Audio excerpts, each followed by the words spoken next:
أدري شلون أميز اسمك بهاي، غيرة وطيب وأخلاق وحمية، عاصمة الجنوب وعفة الكون، المدن تخضع قبال الناصرية، نخل شامخ وتمرة برح قنطار مثل وردة أصناف المزهرية، رياضة وفن وشعر تحمل كفاءاته، عرث ماضي الحضارة السومرية، موطن لمن حمل مجد وتاريخ العراق عاليا وشعار الأفق والحضارات العربية العالمية التي مجدت بالروح وبالدم نفديك يا عراق، وطن الأديان، وطن الحضارات، وطن الجبال، وطن المحبين والشهداء، وطن العروبة الأصيلة.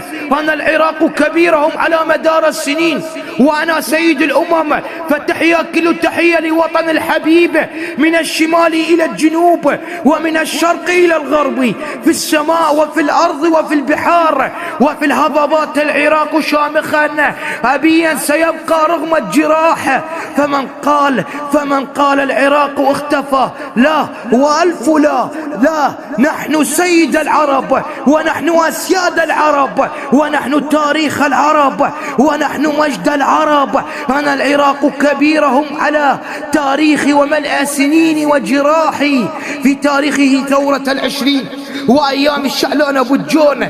أنا العراق الذي كتبت الحضارات العالمية في زمن قلقامش الملحمة الكبيرة التي أصبحت تاريخ العروبة وأصلها وذكرياتها. أنا الوطن الذي لا يختلف عنه اثنين مهما جلسوا ومهما تحدثوا.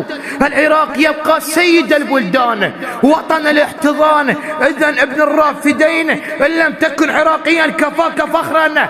ذكرت العراق بالروح، بالمجد، بالتاريخ، بالأيام، بالشهداء، بالأبطال، بالحاضرين، بالمجد العالي. العراق يرفع الشعار باسمه الأحمر هو لون الدماء، والأسود هو لون الحداد، والأبيض هو قلوبنا، والأخضر نشفت دماؤنا. الله أكبر، في راية كتبت في اسم العراق شامخا. نعم أصدقائي المتابعين، كل الشكر والتقدير إلى شركة أبو سعدية للهواتف النقالة على دعمها المستمر في الرياضة. هذا الشخص عاشق الجلد المدور، ولكنه لم يعرف كيف يلعب في عالم كرة القدم، وبدأ بعشقه وبحبه من أجل أن يدعم هذه الرياضة.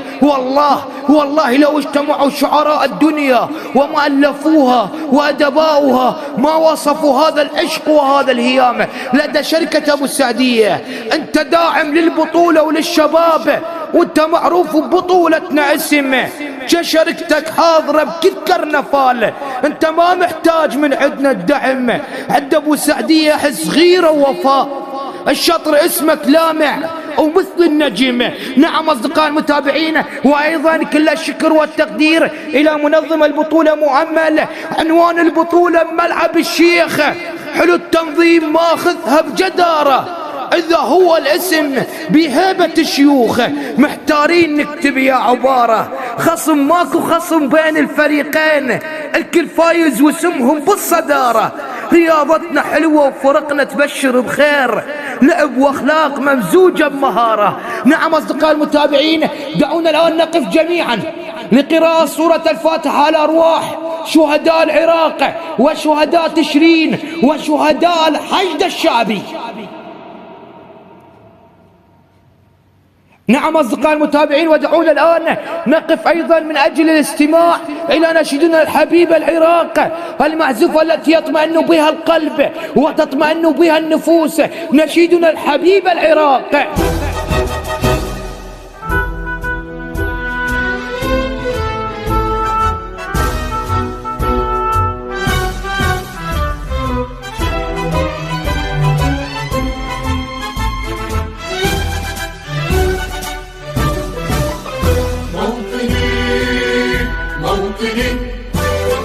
الجلال والجمال والسناء والبهاء في رضا